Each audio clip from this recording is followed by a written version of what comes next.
Κυρίες και κύριοι, καλησπέρα. Είμαστε η Greek Paranormal List και μαζί θα εξετάσουμε την ιστορία του σανατορίου της Πάρνηθας, μέρος δεύτερο.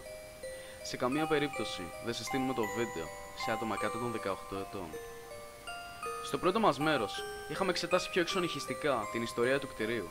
Σε αυτό όμως θα επιχειρήσουμε να δούμε διάφορες παράλληλες ιστορίες για το νοσοκομείο, καθώς και διάφορα άλλα facts και θρύλοι που το περιβάλλουν.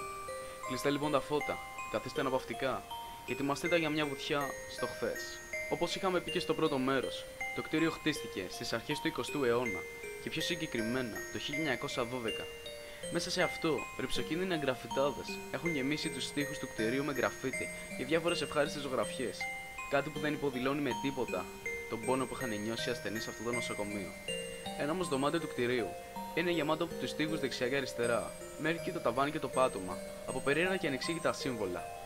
Αν και πρόκειται μάλλον 100% για φάρσα, Έλληνες φίλοι του παραφυσικού έστειλαν φωτογραφίες δείγματα στην πρεσβεία της Αιγύπτου στην Αθήνα για να συλλέξουν πληροφορίες και να μάθουν αν πρόκειται για κάποιο είδους μουσουλμανικής γραφής. Αυτό που έμαθαν όμως δεν σοκάρε μόνο αυτούς, αλλά και όλους τους φίλους του παραφυσικού σε όλο τον κόσμο, καθώς αυτή η περίεργη γραφή που βρέθηκε στο κτίσμα δεν χρησιμοποιείται από καμία εθνικότητα, όχι μόνο αραβική, αλλά παγκόσμια, κάνοντας έτσι τη σκέψη των φίλων του παραφυσικού να οργιάσει.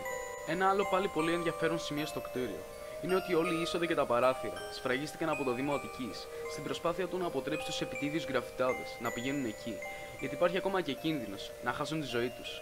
Μάταια όμως, γιατί την ίδια χρονιά που καλύφθηκαν τα παράθυρα με μπετό και τούβλα, έτσι καταστράφηκαν από ανθρώπους που θέλησαν να επισκεφτούν το εσωτερικό του κτηρίου για δικούς τους λόγους. Στο εξωτερικό του κτηρίου, σε μια μεγάλη πέτρα, είναι σκαλισμένο το ποίημα της Μαρίας Μπόταση, προσευχή του δάσους, που γράφτηκε για τους ανθρώπους που έζησαν και πέθαναν μέσα στο νοσοκομείο. Μέσα στο νοσοκομείο επίσης νοσηλεύτηκε ο μεγάλος Έλληνας ποιητής Γιάννης Ρίτσος, που κατάφερε μάλιστα να γράψει το ποίημα Ερηνή Συμφωνία μέσα σε αυτό. Παράλληλα στο σανατόριο γεννιέται ένας θρύλος ή ιστορία που λέει για ένα κοριτσάκι που νοσηλεύτηκε κάποια στιγμή στο νοσοκομείο, χάνοντας βέβαια τη ζωή του. Τις τελευταίες του στιγμές, το κοριτσάκι υποσιτισμένο ζήτησε από τους γιατρούς του νοσοκομείου να το οδηγήσουν στην πηγή της Κυράς, λίγο πιο πάνω από το νοσοκομείο στο δάσος. Το κοριτσάκι όμως δεν τα κατάφερε και στο δρόμο για την πηγή της Κυράς ξεψύγησε. Τότε οι ιατροί το έθαψαν στο δάσος. Από τότε διάφοροι περαστικοί ισχυρίζονται ότι βλέπουν το κοριτσάκι να του ζητάει να το οδηγήσουν στην πηγή της Κυράς για να καταφέρει επιτέλους να πιει λίγο νερό. Όταν οι περαστικοί δέχονται κάπου στον δρόμο για την πηγή της Κυράς, το κοριτσάκι εξαφανίζεται. Ακόμα ο θρύλος λέει ότι στο σημείο που το κοριτσάκι εξαφανίζεται είναι το σημείο που το κοριτσάκι άφησε την τελευταία του πνοή δεκαετίες πίσω. Ευχαριστούμε για την παρακολούθηση. Ήμασταν η Greek Paranormal List.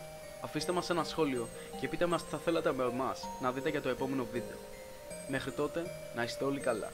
Να θυμάστε όμως, τα πιο τρομακτικά φαντάσματα δεν ζουν σε κάποιο εγκαταλειμμένο χώρο, μα κατοικούν στη σκέψη και στα μυαλά των ανθρώπων. Καλό ξημέρωμα.